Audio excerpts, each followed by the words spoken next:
નમસ્કાર વિદ્યાર્થી મિત્રો, આજે અર્થશાસ્ત્ર વિષયની અંદર ચેપ્ટર 4 બેન્કિંગ અને નાણાકીય નીતિ વિશે પરિચય કેળવીએ. આપણે બેંક શું કાર્ય કરે, બેંકનો ઉદ્ભવ ક્યારે થયો, શા માટે બેંક ઉત્પન્ન કરવાની જરૂરિયાત ઊભી થઈ, લોકોને બેંક કઈ રીતના મદદ કરે, એ વિસ્તૃત માહિતી અહીંથી આપણે પ્રાપ્ત કરવાની છે. બેન્કિંગ વ્યવહારની અંદર ઘણી બધી બાબતોનો સમાવેશ થતો જોવા મળે આપણને. પ્રકરણ 3ની અંદર નાણાંની ઉત્પત્તિ આપણે શીખી ગયા. નાણાંના કાર્યો દ્વારા માનવી જે આંતરવ્યવહાર કરતો હતો એમાં ઘણી બધી મુશ્કેલીઓનો સામનો એને કરવો પડતો. ધીરે ધીરે બેંકની જરૂરિયાત ઉત્પન્ન થઈ અને કાળક્રમે બેંક આપણી પાસે કાર્ય કરતી જોવા મળી. અહીંયા બેંક શબ્દનો ઉદ્ભવ કયા માધ્યમ દ્વારા થયો, કયા શબ્દ દ્વારા થયો એની વાત અંગ્રેજીમાં ફ્રેન્ચ શબ્દ બેંકા અને ઇટાલિયન બેન્ક્યુ પરથી બેંક શબ્દ ઉતરી આવેલો છે. પ્રાચીન યુરોપના દેશોમાં સરાફો જે ધીરધારનો ધંધો કરતા હતા એ લોકો ઢળતી પાટલી ઉપર રાખીને નાણાકીય હેરફેરનું કાર્ય કરતા હતા. હવે ઢળતી પાટલીને બેન્ચ તરીકે ઓળખવામાં આવતી. બેન્ચ પરથી બેંક શબ્દ પ્રચલિત બન્યો. આજે પણ આપણી પાસે બેંક શબ્દથી એ જાણીએ છીએ આપણે એને. હવે બેંકનો અર્થ, બેંક એટલે માગવામાં આવે એટલા નાણાં પરત કરવાની શરતે ધિરાણ કરવાના હેતુથી બચતો એકત્રિત કરતી સંસ્થા. આ બેંકનો અર્થ છે. માગવામાં આવે એટલા નાણાં પરત કરવાની શરતે. હવે ગ્રાહકો દ્વારા, માનવી દ્વારા, ખાતેદારો દ્વારા બેંકની અંદર પોતાની જે બચતો બેંકમાં મૂકેલી છે એમણે ખાતું ખોલાવીને અહીંયા જ્યારે એને જરૂરિયાત પડે ત્યારે એ પોતાની તમામ રકમ એક સામટી માગી શકે. બેંક આપવા બંધાયેલી છે. એને ઓછી જરૂરિયાત હોય તો કટકે પણ એ બેંક પાસે પોતાની રકમ માગી શકે. આ રકમ ચૂકવવા બેંક બંધાયેલી છે. એટલે અહીંયા માગવામાં આવે એટલે નાણાં પરત કરવાની શરતે ખાતેદારના નાણાં છે અને ખાતેદારને પરત કરવાની વાત સમજાવવામાં આવેલી છે. ધિરાણ કરવાના હેતુથી ગ્રાહકોની એટલે ખાતેદારોની, બેંકના જે ખાતેદારો છે એણે પોતાના જીવનની અમૂલ્ય બચતો બેંકમાં ખાતું ખોલાવીને જમા કરાવી. આ જમા રકમમાંથી બેંક અન્ય જરૂરિયાતવાળા લોકોને, પેઢીઓને, ધંધાદારી એકમોને, જેને પણ લોનની જરૂરિયાત હોય, નાણાંની જરૂરિયાત હોય, એને ધિરાણ આપે. એટલે અહીંયા શબ્દ લખાણો ધિરાણ કરવાના હેતુથી બચતો એકત્રિત કરતી સંસ્થા. લોકોને ધીરે ધીરે બચતના માર્ગે આગળ વધવાનું પ્રોત્સાહન પૂરું પાડી અને કાર્ય કરતી એવી સંસ્થા એટલે બેંક. હવે બેંકની જરૂરિયાત શા માટે ઉત્પન્ન થઈ?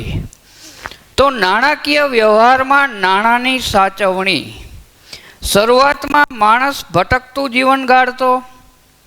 એની પાસે નાણાં સાચવવા માટે કોઈ વસ્તુ હતી જ નહીં. જેમ જેમ સમય પસાર થતો ગયો, અલગ અલગ રીતે નાણું આપણી પાસે પહોંચ્યો. શરૂઆતમાં પશુ તરીકે, ગાય ભેંસ વગેરે તરીકે, પછી કિંમતી પથ્થરોનો યુગ આવ્યો, રાજાશાહી યુગ આવતા સિક્કાઓની શોધ થઈ અને લોકશાહી સામ્રાજ્ય આવતા લોકશાહી વહીવટનો ઉદ્ભવ થતાં નોટ અને સિક્કા તરીકે નાણું આપણી પાસે આવ્યું. હવે આ નાણાંને સાચવવા માટે થઈ અને મુશ્કેલી પડતી હતી. આમાંથી બેંકની જરૂરિયાત ઉત્પન્ન થઈ કે કોઈ એવી મધ્યસ્થ સંસ્થા હોય જે આપણા નાણાંને સાચવે. એટલું જ નહીં, એ સાચવણી બદલ આપણને વ્યાજ પણ બેંક આપે. આપણી બચતનું વ્યાજ બેંક આપણને આપે. એટલે નાણાંની સાચવણી, એની હેરફેર, બહારગામ જવું હોય, વિદેશમાં જવું હોય તો વધારે પૈસા લઈ અને જવું જોખમ કરતા હોય, મુશ્કેલ કરતાં અગવડભર્યું બને તો બેન્કિંગ વ્યવહાર દ્વારા નાણાંની હેરફેર આસાનીથી થઈ શકે. એટલે હેરફેર એના મૂલ્યની જાળવણી માટે કાર્ય જરૂરી હતું. આમાંથી બેંકની જરૂરિયાત ઉત્પન્ન થઈ. વિશ્વની પ્રથમ બેંક સ્પેનમાં, સમગ્ર વિશ્વમાં સૌથી પહેલી બેંક સ્પેનની અંદર 1401માં બેંક ઓફ બાર્સોલિના નામે સ્થપાણી. આ વિશ્વની પ્રથમ બેંક હતી જે 1401ની અંદર બેંક ઓફ બાર્સોલિના તરીકે આપણે એને ઓળખીએ છીએ. હવે વેપારી બેંક કોને કહેવાય? એનો અર્થ એવી સંસ્થા જે બેન્કિંગ અંગેના વ્યવહારો કરે છે. રિઝર્વ બેંક ઓફ ઇન્ડિયા RBIના હાથ નીચે નિયંત્રિત રીતે કાર્ય કરતી સંસ્થા કહેવાય. અહીંયા બેન્કિંગ અંગેના તમામ વ્યવહારો એ કરે છે. ધંધાદારી સંસ્થા છે, કારણ કે લોકો પાસેથી થાપણો સ્વીકારે છે. આ થાપણોને ઊંચા વ્યાજે ધિરાણ આપી વચ્ચેનો નફો એ પ્રાપ્ત કરે છે. નફો પ્રાપ્ત કરતી હોવાથી એને ધંધાદારી બેંક તરીકે પણ ઓળખાવી શકીએ. એનો મેઇન ઉદ્દેશ છે નફા માટે કાર્ય કરવું. લોકો માટેની બેંકો છે. વધુમાં વધુ માનવીઓ આ બેંક સાથે વધુ સંકળાયેલા હોવાથી એને લોકોની બેંક તરીકે પણ ઓળખવામાં આવી રહ્યું છે. હવે એના અલગ અલગ પ્રકારના ખાતાઓ, 4 પ્રકારના ખાતાઓ આપણી પાસે. વેપારી બેંક અલગ અલગ પ્રકારના ખાતાઓ દ્વારા કઈ રીતના કાર્ય કરે એની રૂપરેખા. તો સૌથી પહેલાં ચાલુ ખાતું, બીજું બચત ખાતા, ત્રીજું રિકરિંગ ખાતાઓ અને ચોથું લાંબા ગાળાના ખાતાઓ. 4 પ્રકારના ખાતાઓ દ્વારા માનવીની બચતોને એકત્રિત કરવાનું કામ વેપારી બેંકો કરી રહી છે. તો સૌથી પહેલાં ચાલુ ખાતા. અહીંયા ચાલુ ખાતા ધંધા કે પેઢીના નામે ખોલવામાં આવે છે. સામાન્ય માનવી માટે નહીં, પણ જે ધંધાદારી એકમો છે, પેઢીઓ છે, એ પેઢીઓના નામે આ ખાતું ખોલવામાં આવે. વેપારીઓ દ્વારા પોતાના ધંધા કે પેઢીના નામે આ ખાતું બેંકમાં ખોલાવવામાં આવે. આ ખાતાની અંદર ગમે એટલી વખત પૈસા જમા કરાવવાની છૂટ છે, પણ ચેક દ્વારા પેમેન્ટ ચૂકવવામાં આવશે. ચેક દ્વારા વેપારીઓ દિવસમાં ગમે એટલી ફેર પૈસા જમા કરી શકે છે. બેંક આના ઉપર કોઈ પણ પ્રકારનું વ્યાજ આપતી નથી. આ ખાતું એવું છે કે જેમાં વ્યાજ મળતું નથી, પણ બેંક વેપારીઓ કે ધંધાદારી એકમો પાસેથી સર્વિસ ચાર્જ વસૂલ કરે છે. કારણ કે બેંકને આ સુવિધામાં મુશ્કેલી પડતી હોય, વારંવાર એની એન્ટ્રીઓ પાડવી પડતી હોય, પરિણામે ધંધા કે પેઢીના નામે જે ખાતું ખોલાણું એને વ્યાજ નહીં મળે, પણ એની પાસેથી બેંક સર્વિસ ચાર્જ અમુક પ્રકારનો વસૂલ કરશે. બીજું બચત ખાતા. વ્યક્તિઓ પોતાના જીવનની કિંમતી બચતો ભેગી કરે આ ભેગી કરેલી કટકે ભેગી કરેલી બચતોને ક્યાંક ને ક્યાંક બેંકમાં ખાતું ખોલાવીને જમા કરે, એ માટેનો મુખ્ય આશય છે. વ્યક્તિ પોતાની બચતોને બેંકમાં જમા કરે ટૂંકા ગાળા માટે. બેંક આ બચત ઉપર વ્યાજ આપશે. પરિણામે વ્યક્તિને બચત કરવાનું પ્રોત્સાહન ધીરે ધીરે પ્રાપ્ત થાય છે, વધુમાં વધુ બચત કરવા માટે પ્રેરાય છે. એટલું જ નહીં, એને જ્યારે જરૂરિયાત પડે, પોતે જમા કરેલી રકમમાંથી અમુક રકમ એને ઉપાડવી હોય તો એ ઉપાડવાની છૂટ પણ બેંક મારફત એને પ્રાપ્ત થયેલી છે. અહીંયા ચેક દ્વારા બેંક તરફથી એને ચેકબુક આપવામાં આવે. ચેકબુક દ્વારા ડેબિટ કાર્ડ, ક્રેડિટ કાર્ડ કે એટીએમ કાર્ડ દ્વારા વ્યક્તિ પૈસા ઉપાડી શકે છે. એટલે આસાન વ્યવસ્થા છે. પરિણામે કોઈ પણ વ્યક્તિને એટલે ખાતેદારને કોઈ તકલીફ ઉપાડવામાં પડતી ન હોવાથી એ બચત ખાતું ખોલવા માટે વધુમાં વધુ પ્રેરાય છે. ત્રીજો મુદ્દો, રિકરિંગ ખાતાઓ. સમાજમાં એવી ઘણી વ્યક્તિઓ છે કે એની પાસે રોજે રોજ પૈસા જમા કરાવવા માટે વ્યવસ્થા નથી. એ કટકે મૂડીને ભેગી કરે છે. ભેગી કર્યા પછી દર મહિને નિશ્ચિત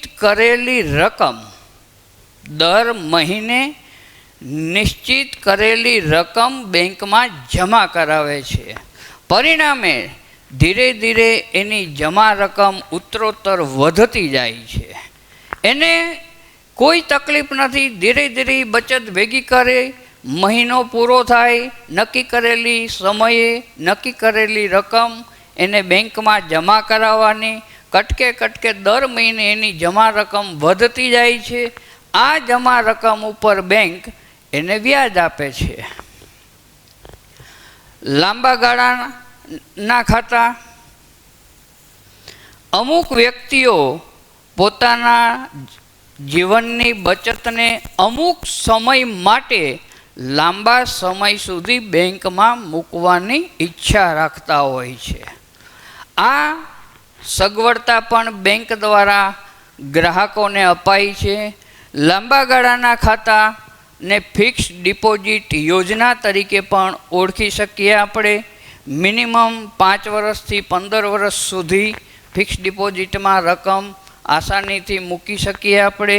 એટલું જ નહીં, જરૂર પડે તો ફિક્સ ડિપોઝિટ તોડીને રકમ ઉપાડી શકાય છે. બેંક નક્કી કરેલા દરે જો ફિક્સ ડિપોઝિટમાં સમય પૂરેપૂરો પૂર્ણ થાય તો સૌથી વધારે વ્યાજ આની અંદર આપે છે આપણને. એટલે 4 પ્રકારના વેપારી ખાતાઓ: ચાલુ ખાતું, બચત ખાતું, રિકરિંગ ખાતું અને લાંબા ગાળાના ખાતા. હવે વેપારી બેંકના મુખ્ય કાર્યો કયા હોય? વેપારી બેંકનો અર્થ જોયો, એના ખાતા જોયા. હવે એના મુખ્ય કાર્યો કયા છે? તો સૌથી પહેલાં થાપણો સ્વીકારવી. રિઝર્વ બેંકના માર્ગદર્શન મુજબ, રિઝર્વ બેંકના નીતિ નિયમ મુજબ એ લોકોને ખાતા ખોલાવવા માટે પ્રોત્સાહન પૂરું પાડશે, આકર્ષણ ઉત્પન્ન કરશે કે બેંકની અંદર આવો, તમારી બચતોને બેંકમાં જમા કરાવો, ખાતું ખોલાવો, અમે તમને તમારી જમા રકમ ઉપર વ્યાજ આપશું. બેંકનો આ મેઇન ઉદ્દેશ હોય છે. એટલે લોકો પાસે જે કંઈ બચત જમા થઈ હોય એ બેંકમાં ખાતું ખોલાવી પોતાની જમા રકમ બેંકમાં મૂકે, એને થાપણો સ્વીકારવી તરીકે ઓળખી શકીએ. ધિરાણની સવલતો પૂરી પાડવી. વ્યક્તિને જ્યારે મુશ્કેલી આવે, નાણાંની જરૂરિયાત ઉત્પન્ન થાય ત્યારે બેંક પાસેથી લોન પેટે એટલે ધિરાણ પેટે લેવામાં આવતા હોય નાણાં. અહીંયા બેંક આવી સગવડતાઓ દરેક વ્યક્તિને પૂરી પાડે છે. ખેતી ક્ષેત્ર હોય, ઉદ્યોગ ક્ષેત્ર હોય કે શિક્ષણ ક્ષેત્ર હોય, વિદ્યાર્થીઓને પણ અભ્યાસ માટે બેંક આવી શૈક્ષણિક લોન આપે જ છે. અહીંયા ખેતીની અંદર પાક ઉત્પાદન માટે ધિરાણ પૂરું પાડે. ઉદ્યોગોને કોઈ પણ વસ્તુ લેવા માટે લોનની જરૂરિયાત હોય. વ્યક્તિઓને પોતાના મકાન લેવા હોય, સ્કૂટર લેવું હોય કે મોટર કાર લેવી હોય તો બેંક ધિરાણ આપે જ છે. અહીંયા ધિરાણના બદલામાં બેંક ઊંચું વ્યાજ વસૂલ કરે છે. આપણી જે બચતો બેંકમાં જમા કરીએ થાપણ સ્વરૂપે, એમાં બેંક જે વ્યાજ આપે એના કરતાં ધિરાણમાં વ્યાજ ઊંચું વસૂલ કરવામાં આવતું હોય. આ બંને વચ્ચેનો તફાવત એ બેંકનો નફો છે. એટલે નફાના ઉદ્દેશથી કાર્ય કરતી આ સંસ્થા છે. ત્રીજું, ચૂકવણી અને ઉપાડની સવલતો. બેંક કોઈ પણ વ્યક્તિને ચૂકવણી કરી હોય તો ચેકબુક આપે જ છે. ચેક દ્વારા આપણે ચૂકવણી આસાનીથી કરી શકીએ છીએ. આ સિવાય ક્રેડિટ કાર્ડ, ડેબિટ કાર્ડ કે એટીએમ કાર્ડના માધ્યમ દ્વારા આપણે પૈસા ઉપાડી અને આપણી સગવડતાને પૂર્ણ કરી શકાય. એટલે ચૂકવણી અને ઉપાડની સવલતો એ વેપારી બેંકનું મેઇન કાર્ય છે. શાખ સર્જન.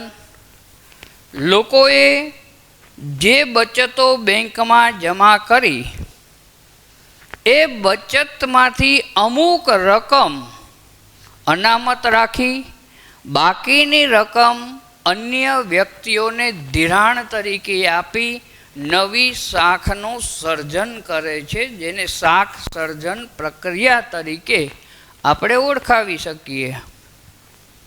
હવે એના ગૌણ કાર્યો. વેપારી બેંકના મુખ્ય કાર્યો બાદ એના 3 પ્રકારના ગૌણ કાર્યો. પહેલું, ગ્રાહકોના એજન્ટ તરીકે બેંકની અંદર ખાતું ખોલાવનાર ગ્રાહક, આને કોઈ પણ જાતની અગવડ ન પડે એટલા માટે બેંક ગૌણ કાર્યમાં પહેલી જ સગવડતા આપે છે, ગ્રાહકોને ઉપયોગી સેવા. ગ્રાહકોના જીવન વીમાનું પ્રીમિયમ હોય તો બેંકના માધ્યમ દ્વારા આપણે ચૂકવી શકીએ છીએ. આપણું લાઇટ બિલ હોય, ગેસ બિલ હોય કે ટેલિફોન બિલ હોય, આ બધા જ બિલોને ગ્રાહક વતી બેંક ચૂકવે છે. ગ્રાહકને કોઈ મુશ્કેલી આની અંદર પડતી નથી. એના ખાતામાંથી આ રકમ ઓટોમેટિક કપાઈ જાય છે. એટલે આસાન સગવડતા બેંક દ્વારા પૂરી પડાતી પોતાના ગ્રાહકોને.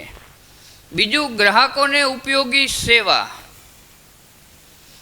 ઘણી ફેર અમુક વસ્તુઓ ઘરમાં રાખવાથી ફાટી જવાનો, ચોરાઈ જવાનો ડર રહે છે. વ્યક્તિ માનસિક રીતે અશાંત થયેલો જોવા મળે. મકાનના દસ્તાવેજો હોય, દુકાનના દસ્તાવેજો હોય, ખેતરના દસ્તાવેજો હોય. આવા કિંમતી દસ્તાવેજો ઘરમાં ફાટી જાય અથવા ચોરાઈ જાય, આ ભય રહે. તો આવા દસ્તાવેજોને બેંકની અંદર સાચવવાની સગવડતા બેંક પૂરી પાડે. દાગીના હોય, સોના ચાંદીના કિંમતી દાગીના હોય, આપણી પાસે કિંમતી જર ઝવેરાત હોય, આને ઘરમાં સાચવવું મુશ્કેલ પડે, અગવડતા ભર્યું બનતું હોય, ચોરાઈ જવાનો ભય રહેતો હોય, તો આવા દાગીના કિંમતી વસ્તુઓ સાચવવા માટેની સગવડ બેંક પોતાના ગ્રાહકોને પૂરી પાડે છે, જેને સેફ ડિપોઝિટ વોલ્ટની સુવિધા કહેવામાં આવે છે. આ સુવિધા ગ્રાહકોને પ્રાપ્ત થાય, બદલામાં બેંક એનું ભાડું વસૂલ કરે છે. આ બેંકની આવક છે. ગ્રાહકોની અમૂલ્ય મિલકતોની સાચવણી કરવી, સેફ ડિપોઝિટ વોલ્ટનું ખાનું એને આપવું. આ ખાનાની અંદર લોકરમાં વ્યક્તિ પોતાના દસ્તાવેજો વગેરે સાચવે. બેંક આ સાચવણીનું કાર્ય ગ્રાહક વતી કરે, બદલામાં નક્કી કરેલું ભાડું બેંક ગ્રાહક પાસેથી લેશે. ત્રીજું, આધુનિક સુવિધા. નાણાંની હેરફેર માટે ઝડપી પદ્ધતિ. એક બેંકમાંથી બીજી બેંકમાં નાણાં ટ્રાન્સફર કરવાની આધુનિક સુવિધાઓ બેંક હવે ઉપલબ્ધ કરાવે છે. ઇલેક્ટ્રોનિક ટ્રાન્સફર નાણાંની હેરફેર ઇલેક્ટ્રોનિક માધ્યમો દ્વારા આસાનીથી ઝડપથી થઈ શકે છે. કોઈ પણ જાતની મુશ્કેલી આની અંદર પડતી નથી ગ્રાહકને. આ માટે ઇન્ટરનેટ બેન્કિંગ સેવા બેંકના મારફત બનાવવામાં આવેલી છે. મોબાઈલ બેન્કિંગ પોતાના મોબાઈલ દ્વારા ટચ સ્ક્રીન મોબાઈલ દ્વારા વ્યક્તિ એક બેંકમાંથી બીજી બેંકમાં નાણાં ટ્રાન્સફર નાણાંની ચૂકવણી કરી શકે છે. આસાન કાર્ય મોબાઈલ દ્વારા ઘર બેઠા ગ્રાહકો કરી શકે. આ સિવાય એનઈએફટી અને આરટીજીએસ સુવિધાઓ પણ બેંકના માધ્યમ દ્વારા ગ્રાહકોને પૂરી પડાય. એટલે અહીંયા વેપારી બેંક એના કાર્યો, એના ખાતાઓ, એના ગૌણ કાર્યો એની માહિતી આપણને પ્રાપ્ત થાય છે. હવે ભારતની મુખ્ય બેંક જેને આપણે રિઝર્વ બેંક ઓફ ઇન્ડિયાના નામથી ઓળખીએ છીએ એની માહિતી. તો રિઝર્વ બેંક શું કાર્ય કરે છે, રિઝર્વ બેંકની વ્યાખ્યા શું, એની ઉત્પત્તિ ક્યારે થઈ, આ બેંકની રાષ્ટ્રીયકરણ ક્યારે કરવામાં આવ્યું, એ મહત્ત્વના મુદ્દાઓ આ પાઠની અંદર બનતા હોવાથી એની પૂરેપૂરી ટૂંકમાં માહિતી. સૌથી પહેલાં મધ્યસ્થ બેંકનો અર્થ એવી સંસ્થા જેને દેશના સામાન્ય હિત માટે, કેવા હિત માટે, સામાન્ય હિત માટે અર્થતંત્રમાં નાણાંના જથ્થાના વિસ્તરણ અને સંકોચનની જવાબદારી સોંપવામાં આવી હોય. સામાન્ય હિત માટે નાણાંના જથ્થાનું વિસ્તરણ અને સંકોચન બંને પ્રકારની જવાબદારી સોંપવામાં આવી હોય એવી સંસ્થા એટલે મધ્યસ્થ બેંક. આરપી કેન્ટના મતે, અર્થશાસ્ત્રી આરપી કેન્ટે આ વ્યાખ્યા આપણને આપી. ફરી વખત વ્યાખ્યા, મધ્યસ્થ બેંક એટલે એવી બેંક, એવી સંસ્થા જેને દેશના સામાન્ય હિત માટે અર્થતંત્રમાં નાણાંના જથ્થાના વિસ્તરણ અને સંકોચનની જવાબદારી સોંપવામાં આવી હોય. હવે મધ્યસ્થ બેંકની સ્થાપના ક્યારે થઈ? તો મધ્યસ્થ બેંકની સ્થાપના 1 એપ્રિલ 1935ની અંદર થઈ. 1 એપ્રિલ 1935ની સાલમાં મધ્યસ્થ બેંકની સ્થાપના કરવામાં આવી. ₹5 કરોડના ખાનગી મૂડીમાંથી એ ઉત્પન્ન થયેલી સંસ્થા છે. 5 કરોડ રૂપિયાની ખાનગી મૂડીમાંથી વ્યક્તિઓ દ્વારા ઉત્પન્ન કરવામાં આવેલી આ સંસ્થા હતી, જેની સ્થાપના 1 એપ્રિલ 1935ની અંદર થઈ. હવે એનું રાષ્ટ્રીયકરણ, મધ્યસ્થ બેંકનું રાષ્ટ્રીયકરણ 1 જાન્યુઆરી 1949ના રોજ કરવામાં આવ્યું. હવે મધ્યસ્થ બેંકના પરિમાણાત્મક કાર્યો, પરિમાણાત્મક કાર્યો, અહીંયા જુદા જુદા પ્રકારના 6 કાર્યો પરિમાણાત્મક કાર્ય તરીકે ઓળખાય. પહેલું ચલણ બહાર પાડવાનું કાર્ય, બીજું સરકારની બેંક તરીકેનું કાર્ય, ત્રીજું બેંકોની બેંક તરીકેનું કાર્ય, ચોથું અંતિમ સહાયક તરીકેનું કાર્ય, પાંચમું શાખ નિયમનનું કાર્ય અને છઠ્ઠું વિદેશી હુંડિયામણની જાળવણીનું કાર્ય. 6 પ્રકારના પરિમાણાત્મક કાર્યો મધ્યસ્થ બેંક દ્વારા જે કરવામાં આવે છે એની ટૂંકમાં માહિતી. સૌથી પહેલાં ચલણ બહાર પાડવાનું કાર્ય. રાજાશાહી યુગની અંદર રાજાઓ દ્વારા ચલણ બહાર પાડવામાં આવતું હતું. જે તે રાજાઓના સિક્કાઓ જે તે રાજાઓ બહાર પાડતા હતા. પણ હવે ભારતમાં લોકશાહી યુગ છે.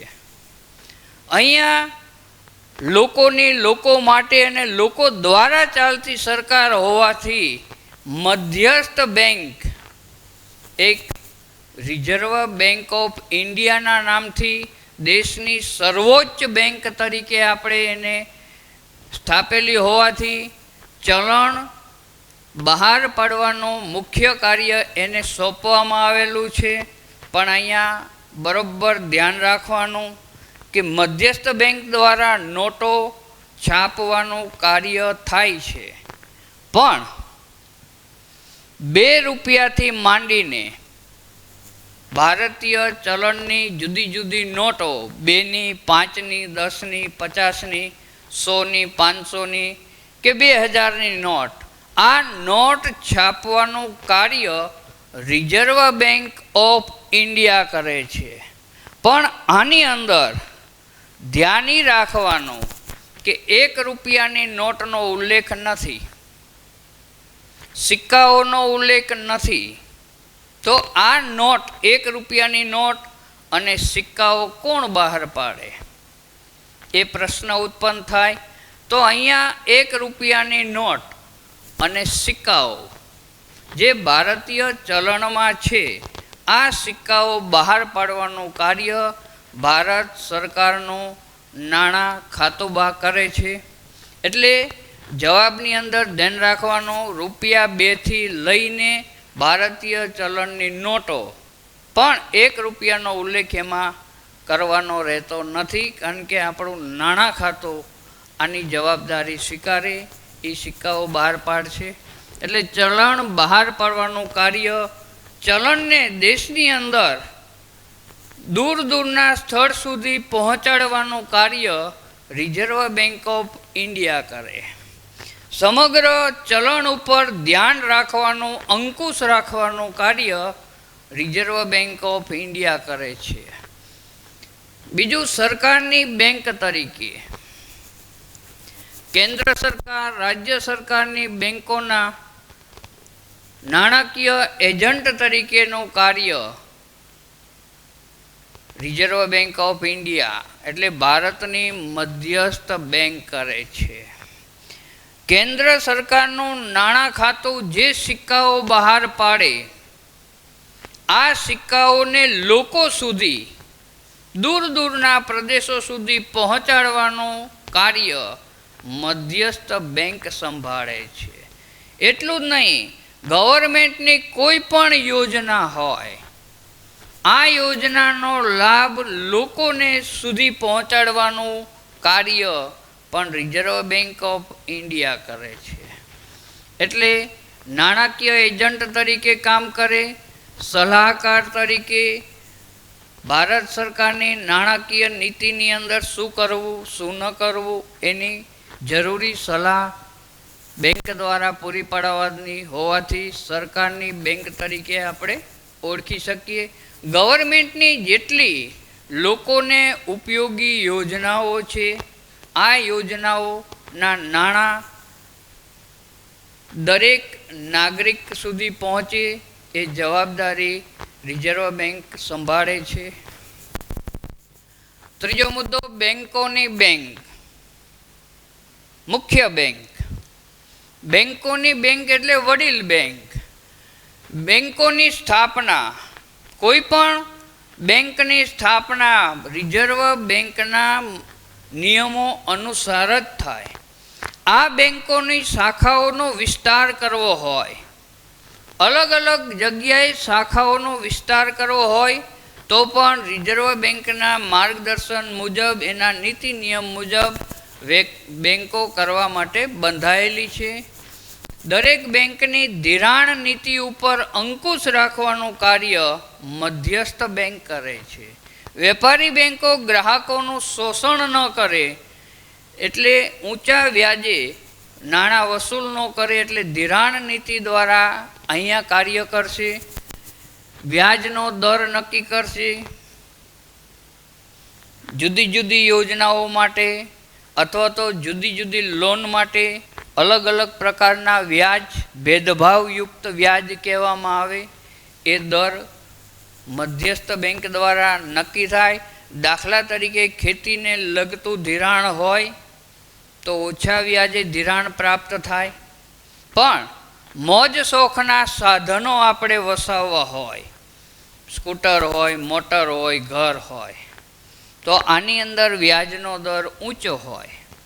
આ ભેદભાવયુક્ત વ્યાજનો દર તરીકે ઓળખવામાં આવે.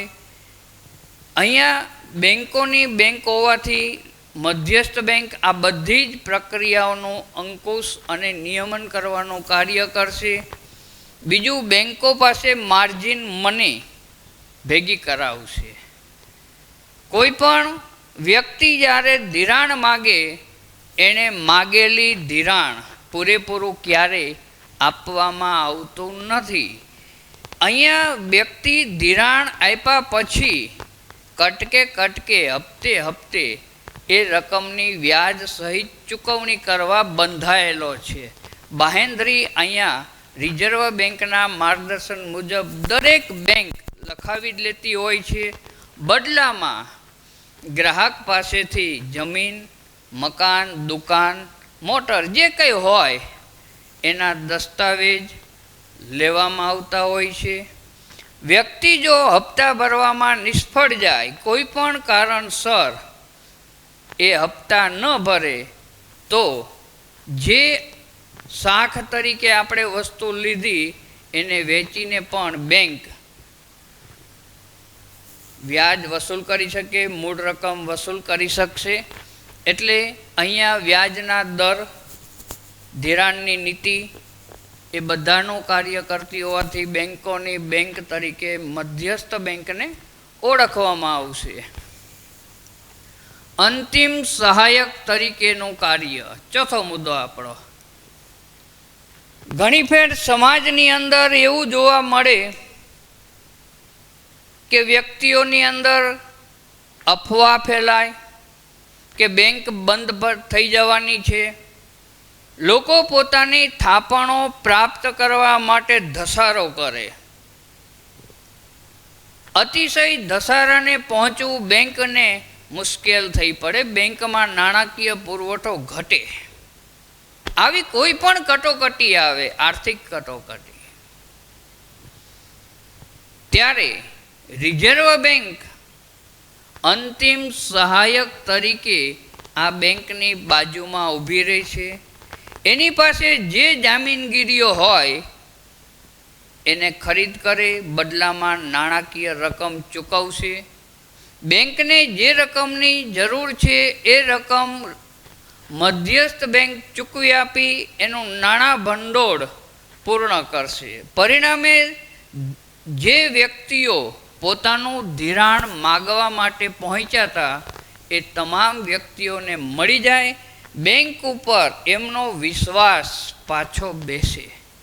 આ વિશ્વાસને સંપાદન કરવાનું કાર્ય અંતિમ સહાયક તરીકે, એટલું જ નહીં, જાહેર નિગમો હોય, સરકાર હોય, એને પણ કટોકટીના સમયે, યુદ્ધના સમયે જ્યારે પણ નાણાકીય સહાયની જરૂર હોય ત્યારે મધ્યસ્થ બેંક અડીખમ એની પડખે ઊભી રહી અને મદદ કરતી જોવા મળશે. શાખ નિયમન કાર્ય, પાંચમો મુદ્દો. દરેક બેંક શાખ સર્જનનું કાર્ય કરતી જોવા મળે. અમુક ટકા રકમ અનામત તરીકે રાખી બાકીની રકમનું ધિરાણ કરે.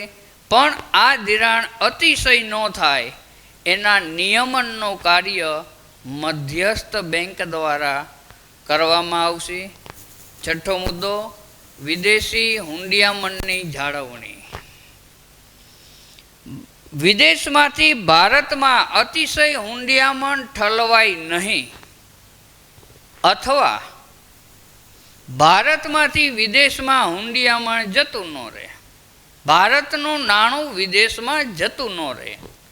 આનું નિયંત્રણ કરવાનું કાર્ય, એનું જાળવણી કરવાનું કાર્ય, એનું દેખરેખ રાખવાનું કાર્ય મધ્યસ્થ બેંક દ્વારા થાય.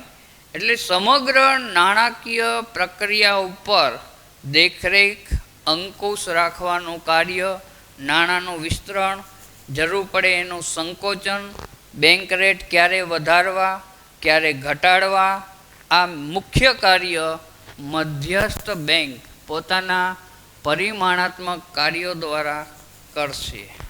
હવે અહીંયા જુદા જુદા મુદ્દા. સૌથી પહેલાં બેંક રેટ કોને કહેવાય? Bank rate. વેપારી બેંકોમાં નાણાંની અછત હોય ત્યારે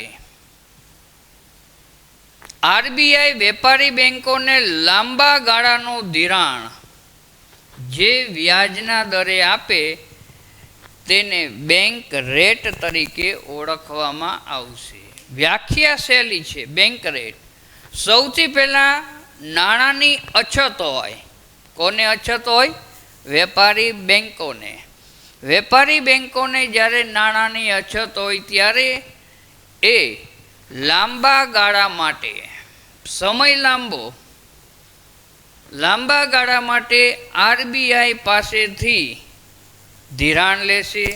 આરબીઆઈ જે વ્યાજના દરે ધિરાણ આપે એને બેંક રેટ તરીકે ઓળખવામાં આવે છે.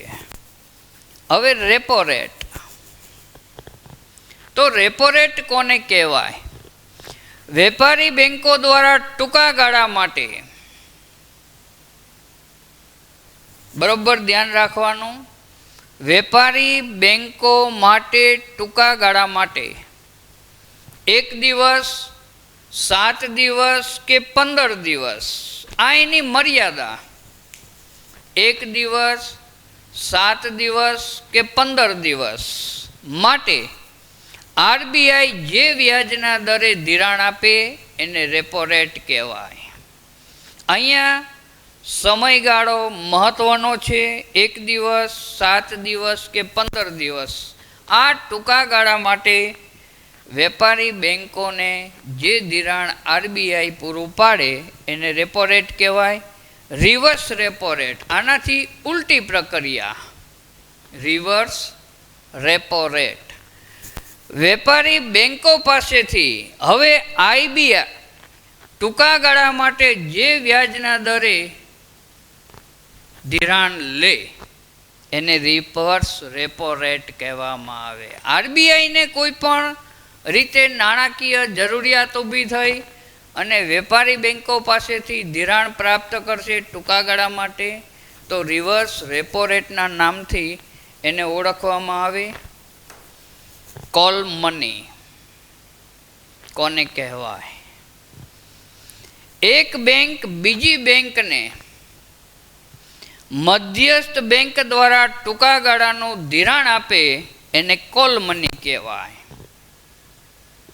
બેંકની અલગ અલગ શાખાઓ હોય. બેંક ઓફ બરોડા હોય, સ્ટેટ બેંક ઓફ ઇન્ડિયા પણ હોઈ શકે, મહારાષ્ટ્ર બેંક પણ હોઈ શકે. આવી કોઈ પણ બેંકો હોય. એક બેંકને નાણાંની જરૂરિયાત પડી, ઊભી થઈ, એ બીજી બેંક પાસેથી નાણાકીય સહાય પ્રાપ્ત કરવા ઈચ્છે છે, પણ અહીંયા મધ્યસ્થ બેંક દ્વારા આ કાર્ય મધ્યસ્થી બનીને થશે.